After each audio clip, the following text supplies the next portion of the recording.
Muito obrigado pela oportunidade e paciência de ficar para nos assistir. Mas é sempre uma satisfação falar nos fóruns. Eu tenho falado nos fóruns, uma excelente experiência.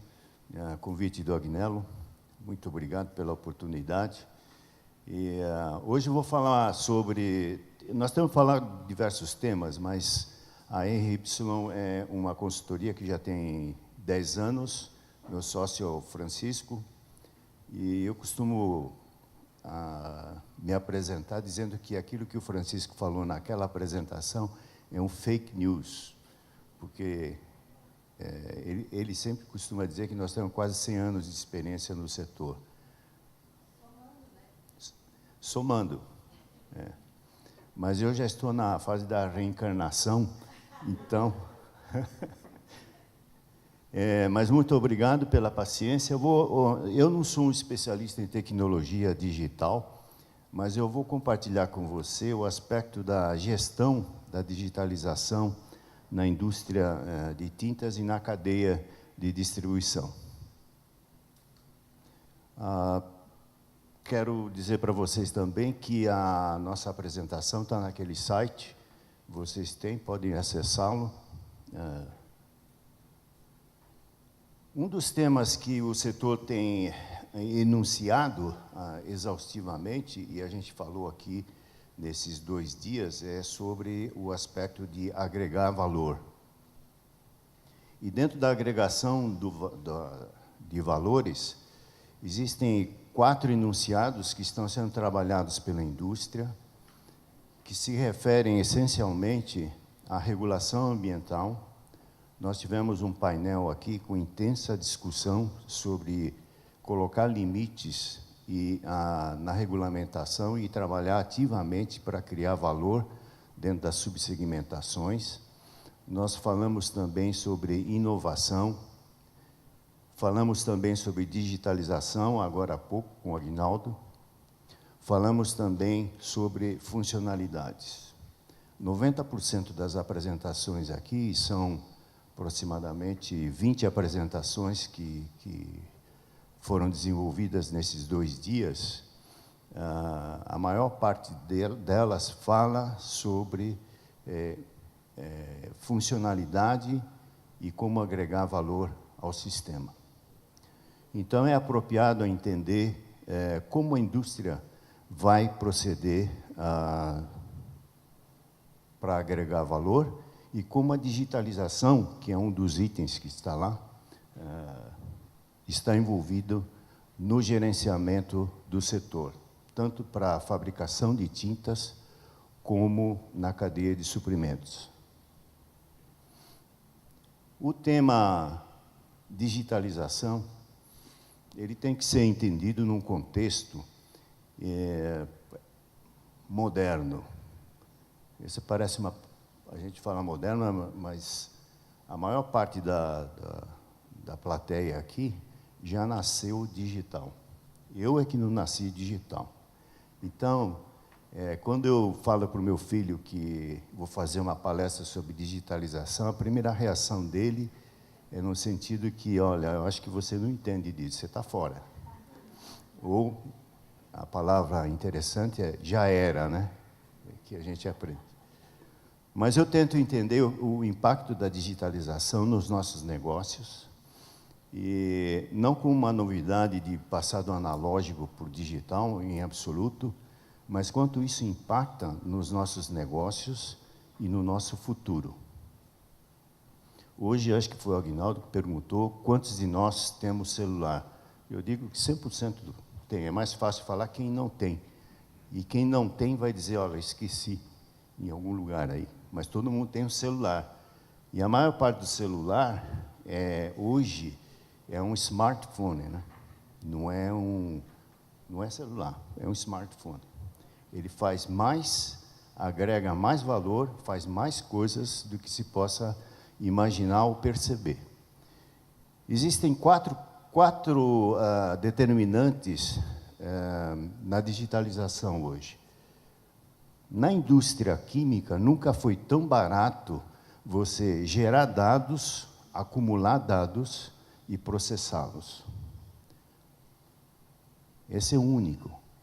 E caiu dramaticamente o custo de você acumular dados, gerar dados e manuseá-los. De onde vem isso? Vem de uma percepção que foi classificada como internet das coisas. Aqui alguém entende de internet das coisas? Mas vocês usam. Esse é o ponto. A outra coisa é a famosa interação com o cliente. Nesses últimos 2 dias, nós tivemos 20 apresentações. E nessa audiência aqui, haviam pessoas que estavam tentando vender e outras pessoas que estavam tentando comprar. É que a gente não se apercebe, mas nós ficamos fazendo esse exercício. E o exercício da interação é você quer mostrar valores, como fez o Aguinaldo, chamar a atenção, mostrar valor, conquistar o cliente e, mais que isso, você tem que encantar o cliente. Você não consegue fazer isso se você fizer uma visita pessoal. Você só consegue se você estiver integrado na velocidade digital. E é a isso que me refiro. O outro aspecto que nós notamos aqui no nosso fórum, além da interação com o cliente, é a inovação colaborativa.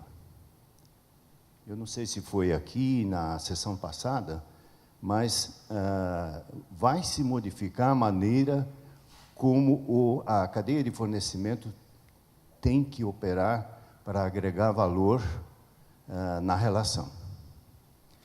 Isso nos leva a pensar que vão existir novos modelos de negócio.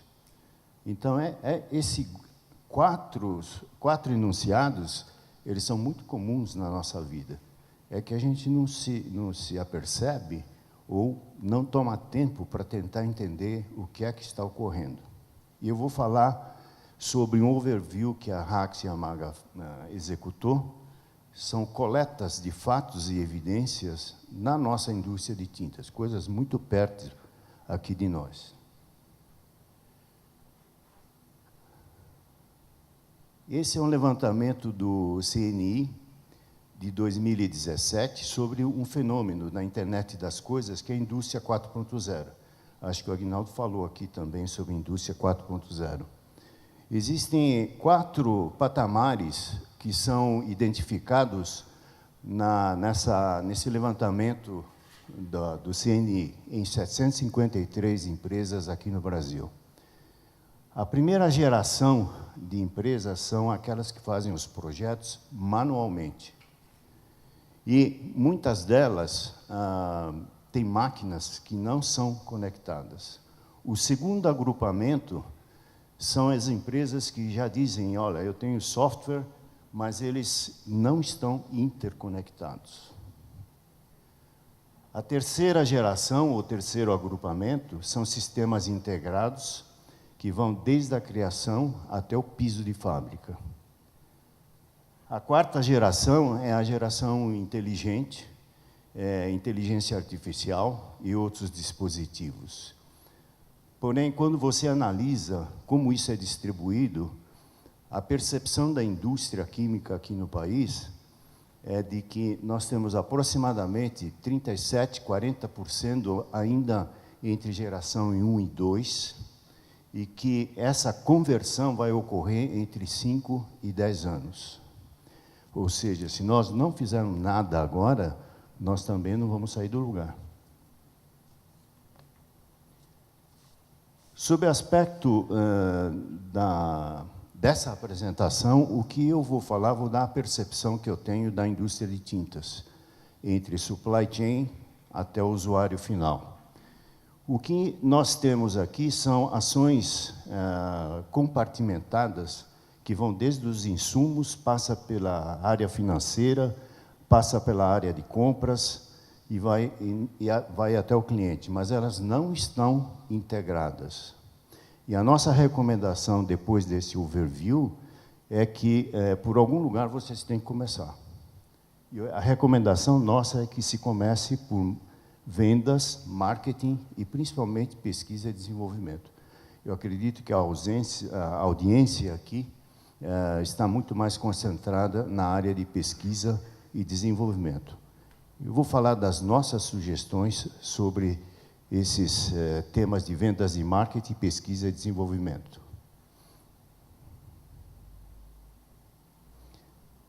Quando a indústria contacta o mercado, no nosso levantamento, 70% dos clientes se relacionam com a indústria por via digital, alguma forma de via digital. Aí, o que nós fazemos na indústria? 90% responde imediatamente: olha, você fica tranquilo que nós vamos passar com o nosso representante, nossa força de vendas, para entender o seu problema e dar uma resposta. Eu acho que as velocidades aí são incompatíveis, né? Quais são os dispositivos comuns? A força de venda, ela participa ou de exposições, ou uma mídia impressa, ou vai pessoalmente visitar o cliente. A expectativa do cliente vai do outro lado. Ela quer ter informações nos websites, na mídia eletrônica, e-mail, mecanismos de busca, plataformas diversas.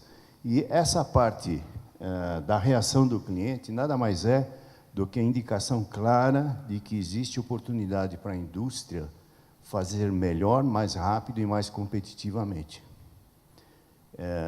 Quantas das empresas que estão aqui trabalham com plataforma de busca? Ninguém? Quantas das empresas que estão aqui oferecem esses recursos para os seus clientes? Também ninguém. Mas não é bem verdade. Se vocês observarem com mais atenção no mercado, vocês vão descobrir que existem a agregação de valor tem embutida as plataformas. O Aguinaldo mostrou hoje aqui uma série de equipamentos que eles só vão ser operacionais se tivermos uma plataforma recíproca.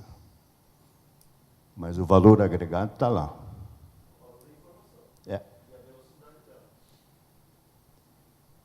Nas tintas imobiliárias, existem vários sinais, por exemplo, no uso do celular para você definir as cores que você quer comprar. Os especialistas chamam isso de um dispositivo para inspiração das cores. Na realidade, o que se está projetando é que as mixing machine ou as máquinas de mistura para você obter a cor que você quer no ponto de venda, elas vão estar interconectadas. E você vai descobrir, da mesma forma, quando você vai a um restaurante, você recebe no Google, você gostou do restaurante? Você acha que tem estacionamento bom para você? Mas como é que eles fazem isso? É simples, né? Você entra com o celular, ele captura a informação, detecta que prato você pediu no cardápio, que bebida você... sabe tudo da gente. Isso devia ser assim também na loja de tinta. E vai ser. Existem algumas empresas que já estão operando nesse sentido. Isso melhora a capacidade da força de vendas, que você consegue coletar rapidamente a necessidade do cliente, assim como você não vai desperdiçar dinheiro no serviço de ponta a ponta, no ponto de venda. As empresas se orgulham dos quiosques que se fazem dentro dos home centers, das lojas, etc., mas por trás disso existe uma ferramenta. E essa ferramenta é a interconexão, com quem você vai falar e o que vai falar. Esse slide é para você, Aguinaldo. O visualizador de cor, quando você vai escolher a cor com o seu celular, ela não muda a tinta imobiliária. Tinta imobiliária pode ser a mesma. Mas o que acontece, você modifica a experiência para você chegar à cor. É essa a velocidade que nós precisamos para utilizar esses dispositivos que já estão disponíveis. Nós temos que ter uma opção estratégica de fazer essa movimentação. Quando você vai na repintura automotiva, as medições de cores hoje, devido ao banco de dados, elas são extremamente competitivas, são baratas, de alta precisão e muita rapidez. Mas não adianta ler a cor rapidamente se você não processa essa informação. Você tem que acumular em algum lugar e fazer o gerenciamento dessa informação. Eles chamam isso de Big Data. Existem críticos da indústria de tintas, né, que a indústria de tintas é meio jurássica, né? E eles chamam que o Big Data da indústria de tintas, na realidade, é um Little Data. Ou seja, as pessoas... há uma estatística que foi publicada no Coates Industry, que nos últimos 5 anos, a indústria coletou informações e destruiu 100% das informações que estavam acumuladas, porque não dava para processar nem utilizar. Isso também acontece com o cérebro das pessoas. Nós falamos hoje sobre a mão de obra. A mão de obra, se não tomarmos providências definitivas para integrar a mão de obra, nós vamos ser atropelados, porque não vai ter gente para entender como esses sistemas vão funcionar. A outra coisa que nós falamos hoje, nas 2 sessões, é o acesso à amostra digital. Qual foi o exemplo que nós tomamos aqui na sessão do Aguinaldo? Aguinaldo, eu estou utilizando você. A amostra digital, na indústria de tintas, ela é tradicionalmente aquela amostra que você, no caso da repintura, você pega um pedaço de paralama e tenta fazer uma tinta líquida e tenta processá-la para ver se está a mesma coisa. Mas não é disso que eu estou falando. Nós estamos falando daquele slide do Aguinaldo, que é a amostra digital. Você não precisa disso, isso é muito rápido, você tem todos esses dados acumulados e você toma a decisão muito rapidamente. Isso já é uma realidade. Só não estamos processando os dados. O outro passo que está óbvio são as formulações integradas. Hoje existem pessoas anunciando que podem acessar para o seu cliente, a nível de repintura, 2 milhões de fórmulas. Certo, Wilson? 2 milhões de fórmulas. Vocês acreditam nisso? É praticamente a frota atualizada de lançamento global. A outra coisa que pode acontecer são essas mixing machines conectadas, porque você tem o receituário, né, a fórmula, você tem que processar. E você processa individualmente num arquivo. E esse futuro, que parece longínquo, né, está bem próximo da gente. Quando você vai para B2B, de tintas de alta performance, nós falamos muito de funcionalidades inteligentes, nós falamos também de sensores embarcados nas tintas inteligentes, nós falamos isso no congresso da CITIVESP, ou no fórum da CITIVESP, mas a essencialidade está na possibilidade dos dados acumulados permitirem desenvolvimento simulado. Das 20 apresentações que nós tivemos aqui no fórum, nenhuma delas fala de protótipo ou simulação. Perdão, vou ser injusto. Houve uma apresentação que falou de protótipo e de simulação. Essa simulação só é possível se você acumular uma série de dados. E eu acho que vai desaparecer a forma como nós nos comunicamos a performance de um produto. Você simplesmente faz um protótipo e modifica a sua maneira de fazer pesquisa e desenvolvimento. Você faz uma simulação que pode prever tempos de manutenção de um casco de navio, por exemplo, de uma torre, muito facilmente. Esse marketing B2B, indica também, ele traz um outro dado. 70% das pesquisas de compra, quando o comprador chama um fornecedor, 70% dele já fez algum tipo de pesquisa no Google. E aí vem a outra parte que é mais severa. Uma vez que ele tem um fornecedor, 92% já tomou a decisão de projeto. Você está sentado na frente do diretor de compras, ou o cara que compra, 92% já tem toda a argumentação que foi obtida por sistemas digitais. Conclusão, nós temos que andar mais rápido.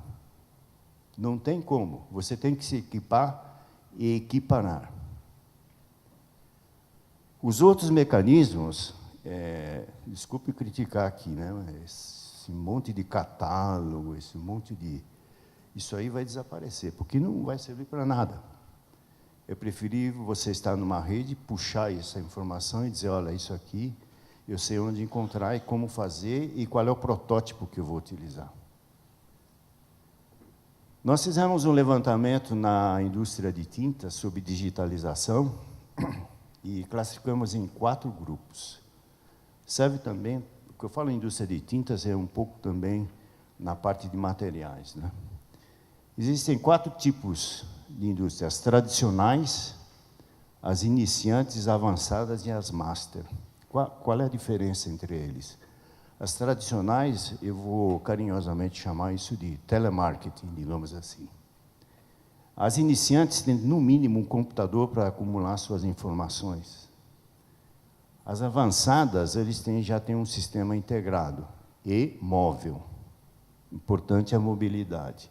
E as Master, não existe nenhuma empresa no Brasil, na Master, que são sistemas que têm interação offline e upfront line. 40% das empresas aqui, você pode fazer estatística aqui, ó, você tem CRM na tua empresa? Tem. Todo mundo levanta a mão. Mas elas não são integradas nas vendas, marketing ou pesquisa e desenvolvimento. 10% ela é interconectada, no mínimo no CRM. Essas são as que estão mais avançadas. E no mundo, 0% de interação, aquilo que eu chamei online e offline.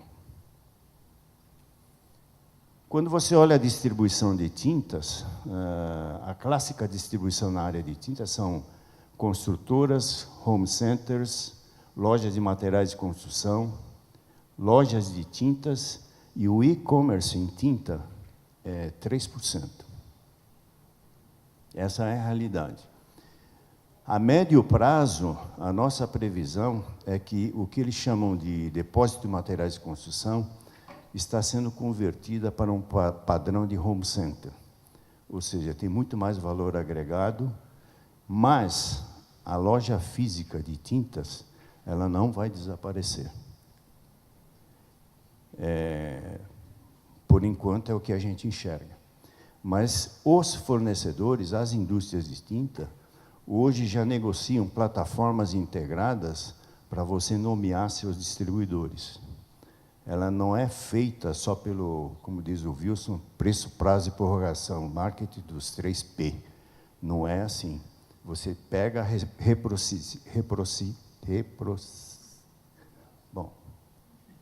a parte da recíproca, lastreado nas suas plataformas digitais, e você integra a parte que a indústria tem, as marcas que a indústria tem.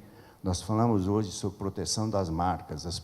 A proteção das marcas estão intimamente ligadas ao tamanho da plataforma. Na nossa previsão, não vai haver nos próximos anos, 5 anos, uma modificação dramática dessa segmentação, porque o mercado tem um problema. O end user, ele não está confortável com a informação que precisa ter para comprar tinta pela internet. Alguém aqui já comprou tinta pela internet ou não? Não? Alguém aqui já visitou os sites principais das indústrias de tinta imobiliária? Vocês já perceberam que você fala, eu quero pintar num banheiro, tem tantos metros quadrados, o site te puxa quantas mãos, o que você vai gastar de primer, de latex e coisa desse tipo, calcula preço potencial, mas principalmente vai dizer qual é a melhor oferta em que loja. E você consegue fazer isso pelo celular. Só que tem um problema. Estas plataformas, hoje, elas não estão integradas com a indústria que fabrica a tinta. E aí vai ter um bloqueio, óbvio, né? Porque alguma coisa pode acontecer na logística, por exemplo. Então, nós temos um futuro brilhante pela frente. E o outro grande problema é que quem lê isso no celular, ele está desconfiado, porque ele não entende da tinta, ou seja, a indústria e o setor não democratizaram o suficiente informação para você ficar confortável. Você compra tênis pela internet? Provavelmente nada. Mas que trabalho de marca e conceito foi feito pela Nike para você poder tomar uma decisão desse tipo? É um longo trajeto para você ter logística, garantia de qualidade, e você compra. Mas tinta? Acho que não. Você faz supermercado pelo celular? E por que não pode comprar tinta? Onde nós estamos errando? Tem algo acontecendo aí. E é justamente essa a preocupação da indústria de tintas. Quando falo indústria, inclui-se do fabricante até o usuário, né? Ela está extremamente preocupada com esse processo de digitalização. Uma das coisas que são óbvias, você vê muito quando você anda no mercado, não há dúvida. Ela atua sobre canais de vendas, sobre a lista dos seus SKUs, automação de pedidos. Eu tenho visto crescente quantidade de vendedores com, como é que chama? Coletor, né, Wilson? Coletor de pedidos do tamanho do celular. Daqui a pouco está dentro do celular, em algumas já tem dentro do celular. Você toma o pedido na frente da loja pelo celular. A outra coisa que melhora é o foco da ação do ponto de venda. Então, você vai no home center, é um show, né? Tem de tudo, tem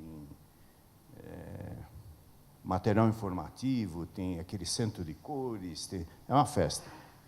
Mas quem está investindo nisso, ela está fazendo isso de uma maneira organizada e crescente. Mas o ponto principal é que nós não estamos conseguindo atingir o usuário final. E o usuário final hoje, ele é... Se você comparar com pessoas que estão dirigindo as empresas, eles têm ofertas infinitas. Você abre lá, você vai latex premium.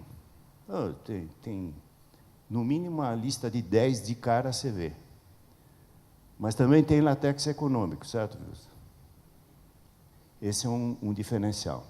E você vê aí todos os canais de distribuição misturados, desde loja de tinta, home center, depósito de material de construção, mas você deixa o usuário final confuso. 72% das pessoas que foram procuradas dizem claramente, eu faço isso porque eu quero ver mais alternativas. 40% são leais à marca, mas se ele perceber que os preços em canais diferentes são atrativos, ele não discute, muda de marca. Mesmo as marcas líderes, desde que o preço seja mais interessante, ele acaba optando por um outro canal de distribuição.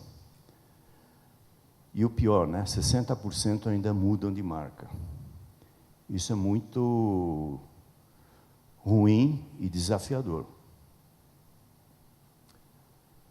Por que isso acontece? A maior parte do marketing que é digital, você dirige para as categorias individuais. Ou é pintor, ou é arquiteto, ou é balconista, coisa desse tipo.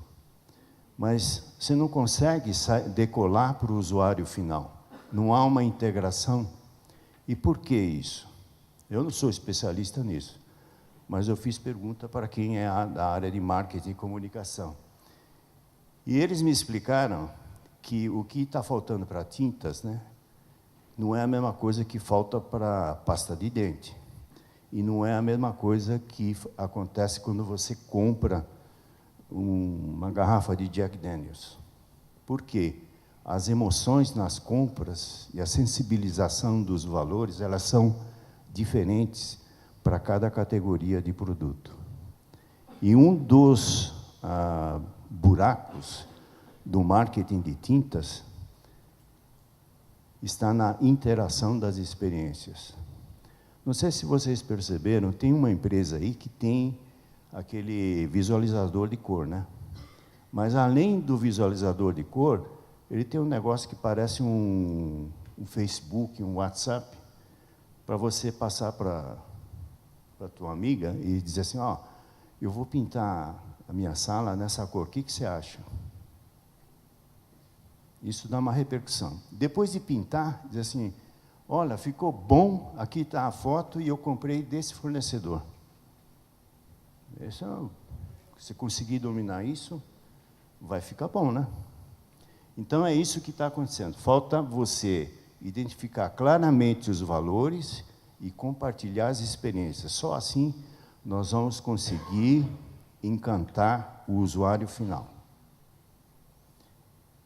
No marketing e digitalização, a indústria, o que eu enxergo como oportunidade para a indústria, além de falar de plataforma, funcionalidade, tem que falar das marcas. É um asset, é um patrimônio da empresa você ter marcas.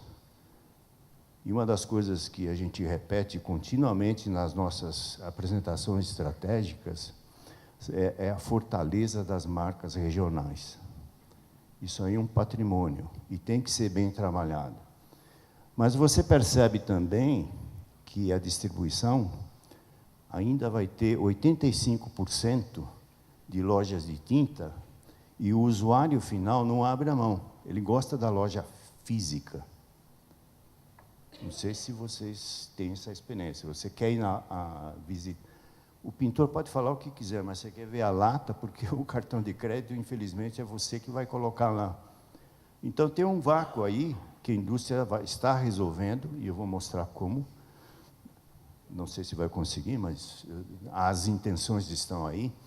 E o que começa a aparecer na indústria são nomenclaturas típicas de marketing digital moderno. A primeira delas que aparece é a jornada do cliente, não, Customer Journey. O que é o Customer Journey? O Customer Journey é você entender qual é o processo, por onde anda o meu usuário final antes de tomar a decisão de compra.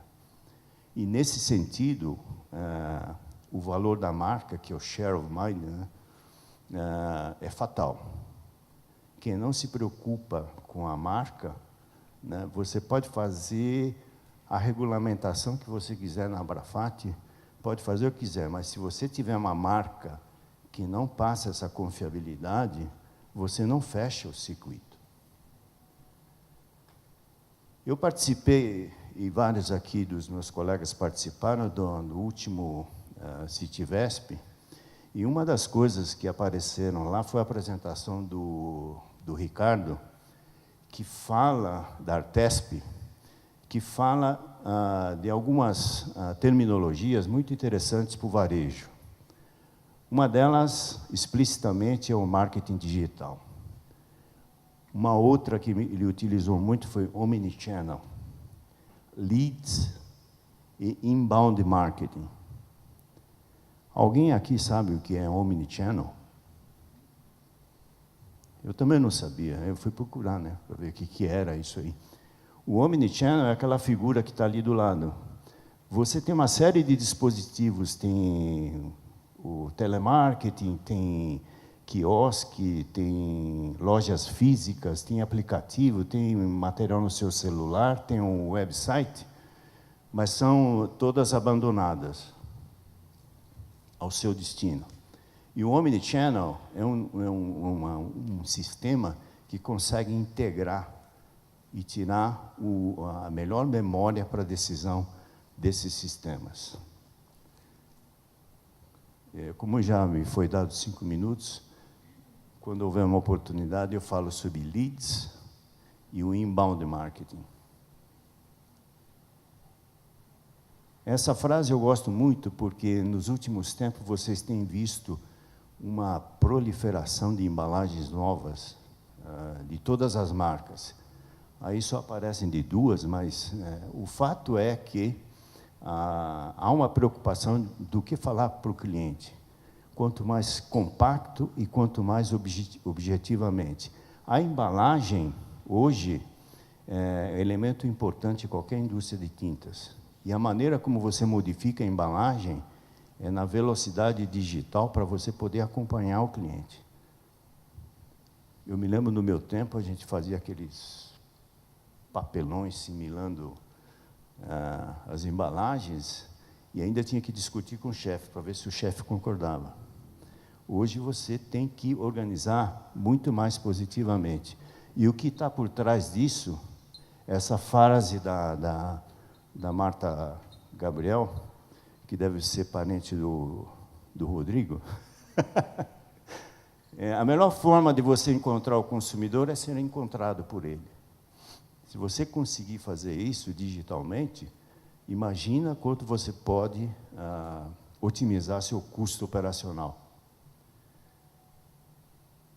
Vou falar agora sobre a área que é mais afeita, mais próxima de vocês, que são a área de pesquisa e desenvolvimento, que é uma outra área que é importante para a indústria, porém, no meu entender, ela está desconectada.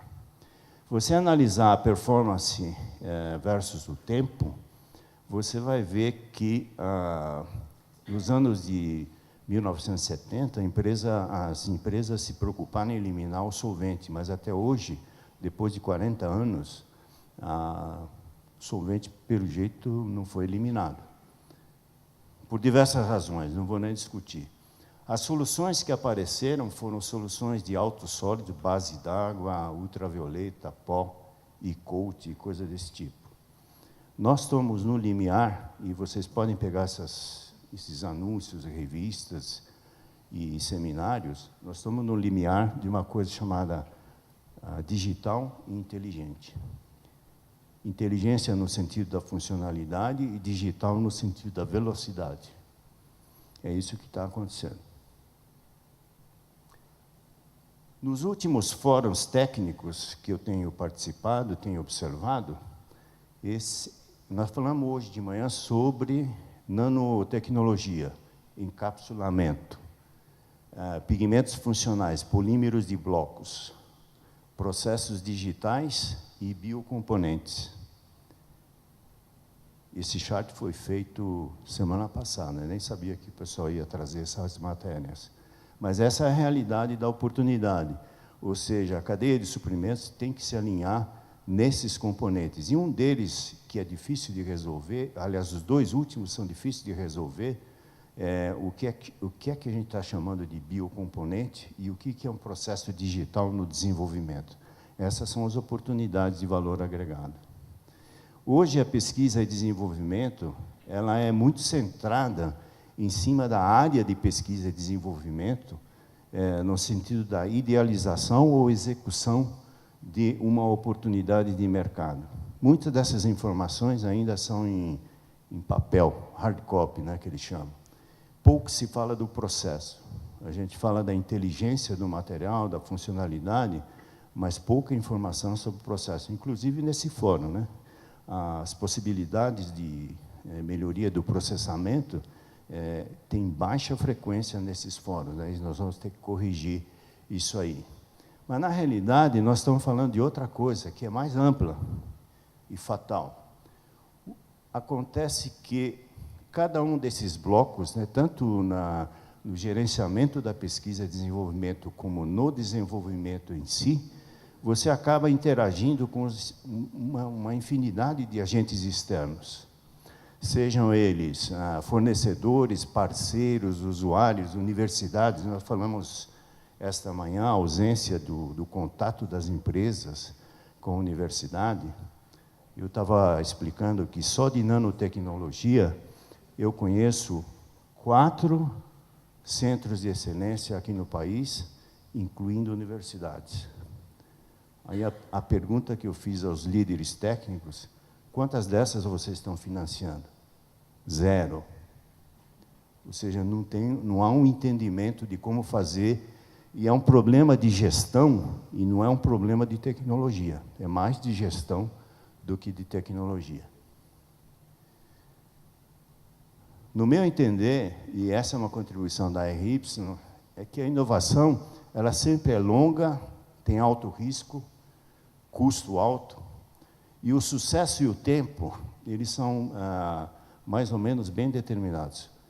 Os fornecedores que estão aqui concordam comigo que qualquer produto novo, uma funcionalidade nova, para se tornar realidade no mercado, demora entre 2 e 5 anos, tanto para produtos existentes, como para produtos que se modificam.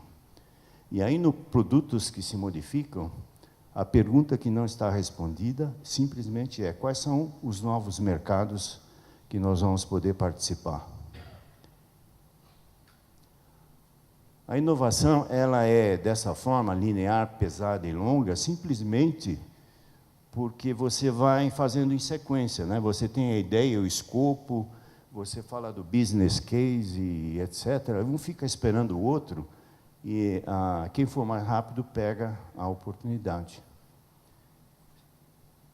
Uma das possíveis soluções que nós falamos aqui é você digitalmente fazer acordos operacionais ou as alianças para conectar a tecnologia e você ter protótipos com o seu cliente. Você tem que combinar com os russos, não basta ter a fonte da tecnologia.